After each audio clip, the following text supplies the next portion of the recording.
On this episode of China Uncensored, who wants a free trip to China? Hi, welcome to China Uncensored. I'm your host, Chris Chappell. You know, I love our politicians working so hard, the late nights, the stress, the all-expense-paid trips to China, Wait, what? According to an in-depth investigation by the Washington Post, between 2006 and 2011, members of Congress and senior congressional staff were given 226 free trips to China paid for by the Chinese government. They stayed in luxury hotels, went to scenic spots like the Great Wall and the Forbidden City, and the Chinese regime footed the bill. It's not a bribe. It's actually technically a legal loophole. You see, 5 years ago, Congress set strict rules forbidding lawmakers and their staff from going on most forms of free travel. But if it's for cultural exchange, then it's okay. But it's not a bribe.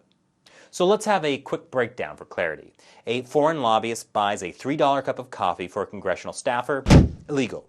A foreign lobbyist invites, plans, and travels with the staffer on a $10,000+ trip. Totally legal. Now keep in mind the only ones who have to reveal these kinds of trips are lawmakers and senior congressional staff members.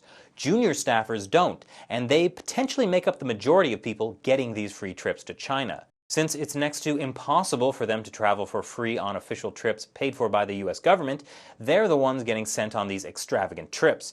It's part of a strategy by the Chinese Communist Party in getting their hands on the next generation of US leaders.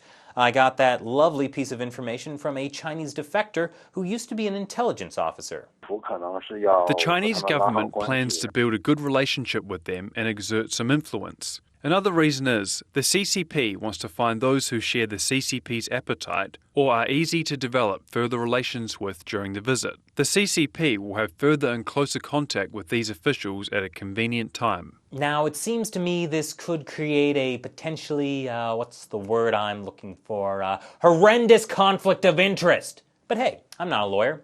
These guys are. You know, I've said before and I've said it again, beware Chinese leaders bearing gifts. Thanks for watching this episode of China Uncensored. Once again, I'm Chris Chappell. See you next time.